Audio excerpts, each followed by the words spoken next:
service in the house. Bucket hat. It's bucket hat time.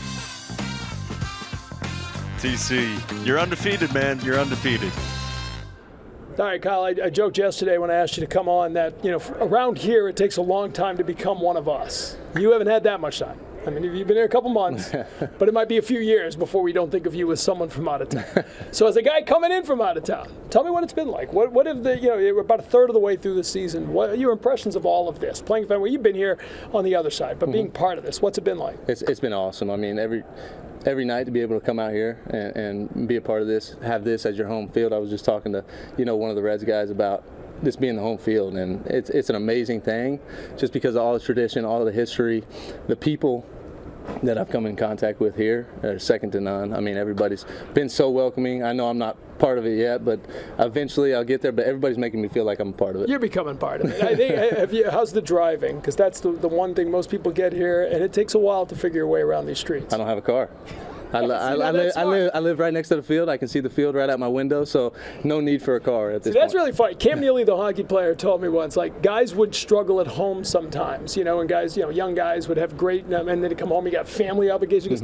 Man, I never got married while I was playing. I lived 2 blocks from the rink. If you think of it all as a work day, it's a lot easier, right? Yeah, but I'll tell you what, my family's not out here right now, and there's all the time I wish they were out here, but, it's something that when you're able to leave the park, you're able to go home to the kids and be around them, be around the wife and all that kind of stuff, and it means a lot to get away from it at times as well. The family just got a little bigger.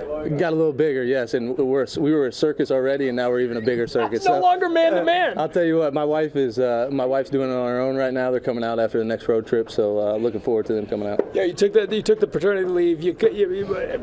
That's always strange, right? As a coach, especially, I think players it's hard, but as a coach, you're so in this every day, and to even pull yourself out, even though it's for the best reason in the world, it's strange. Isn't it? It was so hard. I mean, to watch those games, it was one of the hardest things I've ever done, and I actually did it.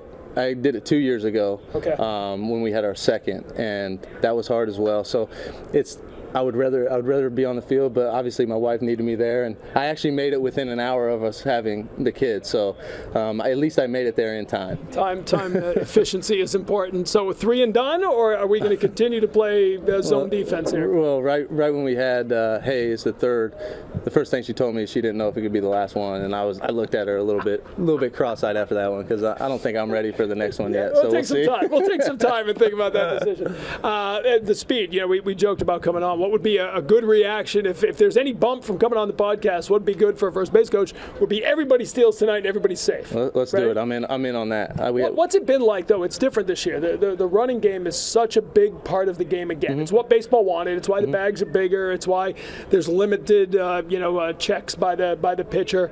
As the guy sort of managing that on a nightly basis, what's it been like? It's been really good. I mean, it's a learning process every single night. I mean, I feel like you encounter something new every night, and whether it's the other team picking at 1 second on the pitch clock, or whether you get to 2 disengagements and the next one's got to be picked off, and you're trying to figure out whether to go or not. There's a lot of things that happen every single night that's new, and we're continuing to learn, and the guys are doing a really good job of kind of working through those things and trying to be able to take advantage of the opportunities when we get those opportunities. Spring training was so different in that respect. Like, you guys were actually pitching, running, actually sometimes letting things happen so you could see how they played out. Like, how are teams reacting to this? Some pitchers, and we saw who was it? Was it Zach Greinke, who just let a bunch of guys get on base because he wanted to see what that was like? It really was a learning process, wasn't it? Yeah, absolutely. And I think you're seeing teams and players react to it. Like, pitchers just aren't picking as much anymore. You know what I mean? Like, they're not showing. In the past, they would show you like a bad move, you know what I mean, and then try to bait you with that. But they're not doing that anymore. And I think the picks are probably down a ton. I don't know that for a fact, but I would just assume that some of these teams, I think the Rays have picked maybe 17 times the whole year, and so you're just seeing some different type of approaches. And if you run into teams like that, you got to try to take advantage of them not doing it, whether it's a bigger lead, bigger secondary, or potentially trying to get jumps off of guys that you might not normally. as a guy managing it again, you guys have had so much success. I think third as far as success rate and stolen bases. What's been the keys? Just good decisions, good jumps. Like, what are the guys doing to make this successful? Yeah. I think it's the timing of it. I mean, we're not overly aggressive. Obviously, you know, the quantity isn't where some of the other teams are. But I think one of the most important things when you think about stealing bases is the efficiency part of it, and we don't have a ton of guys that are actually base stealers, and so we got to pick and choose our opportunities to actually go. And I think we've done a pretty good job up to this point. Obviously, we want to be we want to be as aggressive as possible so that we can put as much pressure on the pitcher, catcher, and the defense as we can. But I still think that we got to pick and choose our times, you know, with the makeup of the roster that we kind of have. Defensively, the outfield, specifically Jarren Duran, you know, a young guy who didn't really take to it. An infielder moving to the outfield and thrown in here as a young. Now this year he comes back and you see the work he's put in. Tell me a little about the evolution you've seen in him. I mean, it's been an amazing thing to watch. Obviously, I watched it from afar a little bit last year. Being able to kind of see him up close and see the intent and the effort that he has in his work every single day, it's no surprise that he's improving as much as he is right now, because he comes out every single day with the intent on getting better, and you're seeing that translate to the game. And we got to understand that he's an infielder transitioning to the outfielder, and he was trying to do that, you know, at the major league level, and that's not an easy thing to do. And you've just seen the progression. The confidence is up. The ability to get jumps, the ability to kind of read the balls and take really good, you know, take better routes to the ball. You're seeing all that play out in the games, and it's a testament to his work. AC was saying one of the similarities between a good infielder and a good outfielder is that sort of fluidity, if you will, right? Like you're moving before the pitch. And you can't stop. And it looked last year like he was at a dead plant, waiting to see where that ball was going. Now he says, I can move a little bit before. If I'm going the wrong way, I'm fast enough to make up for it. Yeah, you're kind of seeing him like anticipate the ball off the bat, read swings, stuff like that. So I'm a big proponent. I mean, my philosophy as an outfield coach is like, you got to be in the best position possible to get a good jump, and for me that's moving, right? It's easier to break on and react on something if you're already in movement compared to being still. And so that's a big thing that, you know, I know he got into a little bit last year, and he's continued to work on that this year and continued to anticipate and learn, and, you know, learn what our pitchers do and learn the other hitters in the league, and I think that's helping him out. You also got to learn to move on from the bad moments, right? Yeah. And last night, that triple, I know the wind wreaked havoc with it. It was a triple, wasn't an error, right? But those look like the kind of moments that might have set him back for a couple innings, like that would have hung with him. You can see him sort of shake it off and get ready to move on. That's maturity, right? Yeah, that's maturity, and I'll tell you what, I think that's not an easy play as people think it is. That's a line drive. You know, I don't know how hard it was hit, but it was directly over his head. He turned the wrong way initially. There's some things that we can do within that route to make it a little bit easier play, whether it's the head turn instead of the inside turn. That kind of makes the ball bounce a little bit, and I think that's kind of where he got. But he came in, we talked about it. He's going to learn from it. Next time it happens, he's going to probably make that play. And I expect him to make those type of plays, because that's the type of outfielder he can be, and that's the type of athlete that he is, to be able to make those type of adjustments. And he's going to make that play, 9 out of 10 times. Left field at the plate, Yoshida had, the expected adjustment period of like 9 days, right, to get used to Major League, right? They're like, it's going to take a while to adjust. It took 9 days to figure this out. Right. Defensively, I think he's been better than people thought. Again, limited knowledge of what he was like in Japan, but certainly in front of the wall, he seems to be playing this field very well. Yeah, I think it's, you're starting to see him. He's getting comfortable, right? He's getting comfortable with the surroundings. He's getting comfortable with the new fields. He's getting comfortable with the surface, because all he's ever played on really was turf in Japan. He played on that a lot, and so he's still getting used to the surface and everything else. But again, it's a testament to his diligence with his work. Like every single day he's out there, he's working on it. We got back here yesterday and he wanted balls off the wall right out of the gate, and he played the ball really well off the wall last night. And he's going to continue to improve. I know, obviously the physical tools at times can be limited just in terms of like speed and all that, but you're going to see, he made a couple nice plays last night.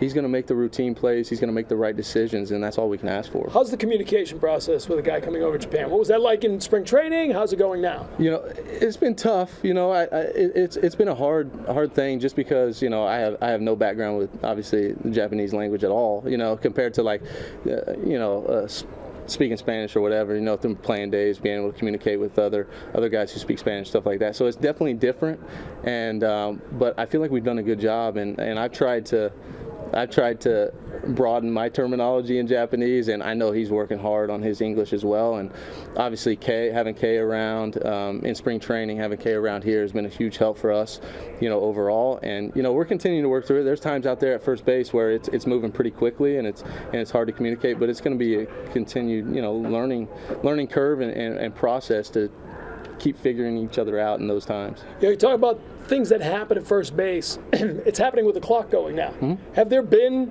kind of hectic moments because you don't have as much time to get the guys geared, to get everybody to do what you need to do to get that runner ready for the next pitch? Yeah, and you know what? I think that's just it's definitely speeding up. It's obviously it was really fast early on in spring training, and then it was able to slow down a little bit. And I think the important part is knowing the runner that's out there and knowing the information that he needs and the information that he wants. I think that's a big part of it, because not every guy wants the same type of information when they get on first base. So just knowing those guys, that helps out in kind of the speed of it. But it's definitely a lot quicker. And talking to the other first base coaches around the league, I mean they say the same thing. But we're kind of adapting, and we're going to continue to adapt and continue to learn and continue to get better. I joked at the beginning about you being the new guy, but in this coaching staff, the entire coaching staff was back, except for you. What's that been like? What are these guys like? These guys are unbelievable. I mean, obviously starts with AC, and the culture that he's created here, and just the rest of the staff, the trickle down from the rest of the staff. I mean, it's almost like I've been here, the whole time with them for however many years, and they've made me feel welcome from day one. I was able to kind of come in the off season to organizational meetings right out of the gate, and I got to hang out with them, and I think that helped a lot going into spring training. And they've all kind of taken me under their wing and tried to show me the way, and tell me about this place and help me learn through that. So they've been fantastic.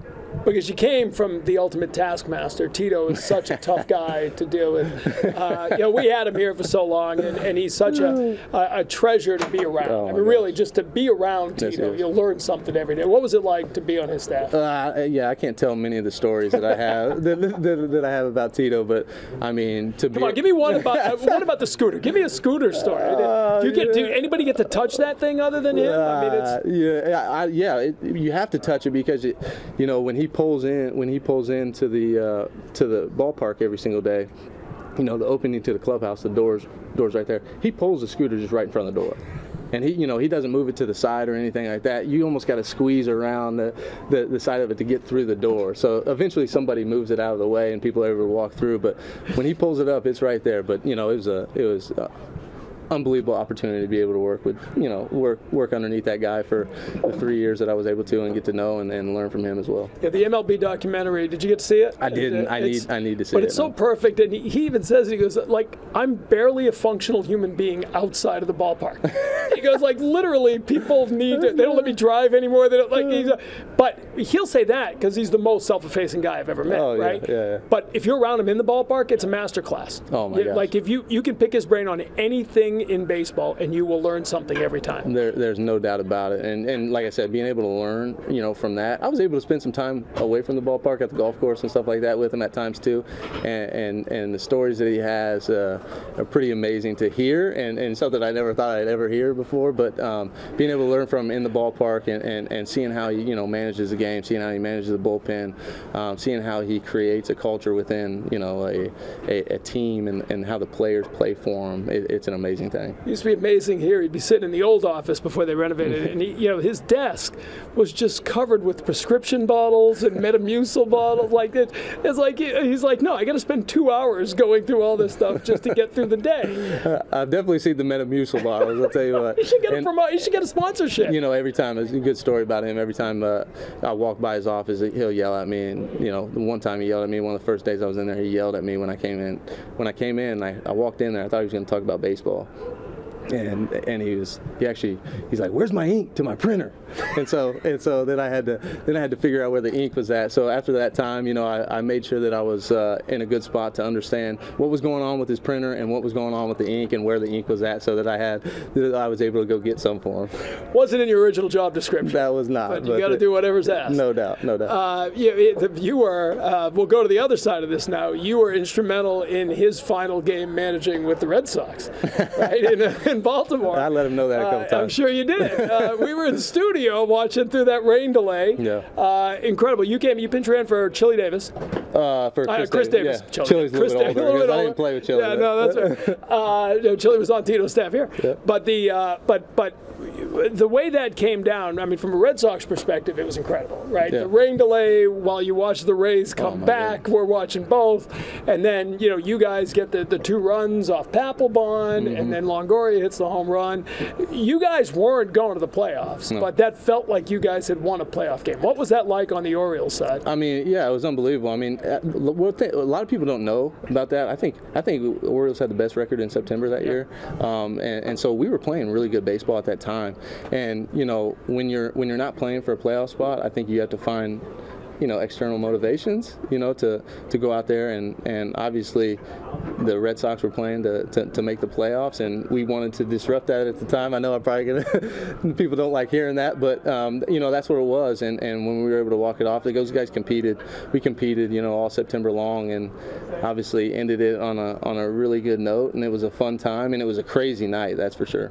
I think you went 5-2 against the Sox in the last 2 weeks. You had a 4-game series, a 3-game series. You won both series, which is, as much as that last game, that's how you knocked the Sox out. And Buck used to do a great job of, the big bullies, the Red Sox, the Yankees, they're coming in, they're trying to be all that. Oh, yeah. Did that get you guys, I mean, how fired up were you knowing, you go into that last game, you're playing it out, right? This is the last game of the year. But you can derail a team. What was that like? Yeah, I mean, it was definitely, like I said, it was kind of a motivation to go out there and play and try to win. I mean, you're trying to win every game, but when there's something on the line for either you or for the other team, I think it's you get a little extra. And the guys came out there to play, and it was loose. We had nothing to lose at that point in time, and so I think that was part of it too. And guys, I remember going out before that game and throwing the football around and stuff like that, running routes with Jake Fox and Matt Angle and all that. So it was a pretty loose environment for us, and we just went in and competed and played and ended up winning. We had a shot during that long rain delay. It was about 40 minutes. Ortiz came out and sat in the dugout, and we're filling because it's rain delay. And I remember saying, I bet he came out because the Rays were scoring 6 runs, and it was probably on in the clubhouse. But you guys had it on the scoreboard, like sound full. And I remember we just had the shot of Ortiz watching them tie it up, and the head went down, and then you guys went out and finished it.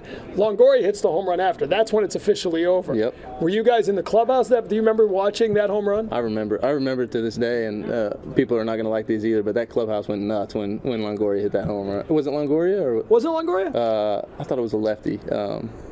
Went over in the cut. Oh yeah. Okay, so it was Longoria, but I remember our clubhouse going nuts just because we know what kind of impact that had, and little did I know, later in life I was going to be on the same staff with Tito and DeMarlo at that point in time, and I was able to talk to him about that night. How'd that conversation go? It was all right. Tito laughed it off and all that, and DeMarlo as well. So you mentioned running routes. You're a hell of a football player. What was it like playing both at Illinois? Like how did you balance that? Yeah, I mean, I wouldn't trade it for anything. I mean, the social life wasn't necessarily as much as maybe a normal college student would have had, but because I was always in season for the most part, and so it was tough to be able to do. But I think it taught me a lot. I think it taught me how to manage my time, how to multitask different things. Whether it was academics, whether it was weightlifting or study table or practice, all that kind of stuff, and so. It was definitely a challenge, but I feel like I became a better person and maybe more disciplined throughout the entire process. And I was lucky enough to be able to do it at Division I level, which was a pretty cool thing. Played in the Rose Bowl, right? Yeah, Rose Bowl. What was that like? Oh man, what an experience! No catches. It was not the greatest game for me, but the experience to be able to go out there a week prior. I mean, you do all the fun stuff leading into the game, family, friends coming out and being able to experience it with you. I mean, that's what it's all about for me. You got a 4.440? Is that right? Yeah, that was. Was that in the combine or was that? Nah, the 4.4. I think the 4.4 was in high school. I think I've been timed at a 4.3 flat later in my college career, but that's unofficial. So. But hey, I don't care if it's official or not. It's fast. I could definitely move a little bit back in the day. It's funny, like Jim Rice, who does the shows with me, he was hitting coach for a while, and when you get a great hitter like that, sometimes sometimes it can be tough to explain what to do. Like, because he just did it, right? Yeah. He was so good. Do you ever just like, just run a 5? If you run a 4-3, we'll steal every base. Oh no, yeah, no. You know what?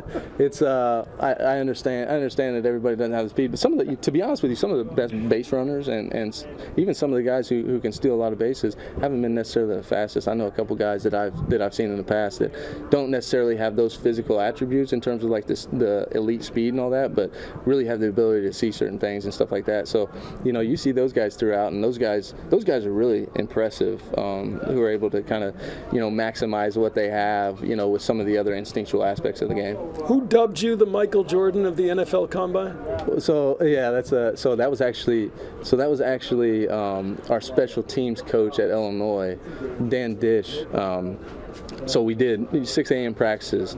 You competed. It was kind of like a head-to-head matchup, and you did all. There was probably like 10 different exercises and things and agilities that you would run through, and you get matched up with another player throughout the whole thing. And you know the 3 years I was there, I never got beat. And well, I guess there was one thing that I always got beat in. It was a little bit of a tire pull back and forth with the strength thing. Obviously, I was 180 pounds, and I'm competing against bigger guys, but I never lost any of the agility stuff. So that's what they were talking about. That's not bad. You can call the Michael Jordan anything. You do it all right, man. I'll take it. Yeah, I'll take it. No doubt about that. All right, we'll wrap it up with this. You know, we're a third of the way through the season, and I think, you know, it's funny. The record, if it's one game better than last year, right? One win better than last year. But I think we've seen, well, even last night, right? That's a you know, I'm writing notes for the post-game show, and I'm like, one of the ugliest losses of the year. Then I scratched that out. One of the more frustrating losses of the year, right? Because you could have won that game. But that was a classic example that there's something here in this team in there. I mean, the fight, the comebacks, the offense. I know it hasn't all come together here the last week or so through the West Coast trip, but by and large, this team's been fun to watch. I'll tell you what, every single night they're fighting. You know what I mean? Like we down 9-3, you know, with 2 outs left last night. I mean, that's been typical of this team all year long. I mean, you saw it early in the season. We're going to continue to do that, and I think we have obviously the right guys around, and you know, it's been fun. It's been fun to be a part of it and fun to see these guys. They never quit, no matter what the situation is. And you know, I think that's where you're going to see us, you know, kind of take off and you know, reap the benefits at some point in time. Like, it's going to happen just because as diligent as these guys are, is staying in it and continuing, staying with the approach, and you know, we're gonna win some games down the stretch here. It's a tough division.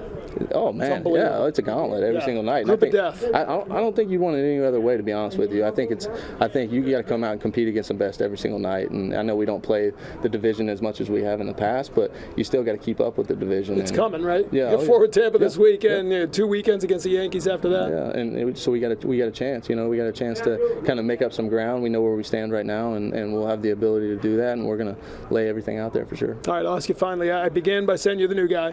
You've been here 8 weeks. I've been here 28 years. What's one thing I can answer for you? What's one thing about Boston that has surprised you, confused you, you found different from the rest of the world? How come you guys don't pronounce your R's? It's only a half-hour podcast. I don't have time to explain that. That's cliche, right? Yeah, that's typical. It's been the city's awesome. It's fantastic. One of my favorites that I've ever come to. So I really enjoy it. All right, it's been fun spending time. We appreciate it. Thanks, TC. Thanks, honey. Appreciate it. Kyle Hudson with us, Red Sox first base coach. We'll see you next time on the TC and Company podcast. Thanks. Secret Service in the house. Bucket hat. It's bucket hat time. TC, you're undefeated, man. You're undefeated.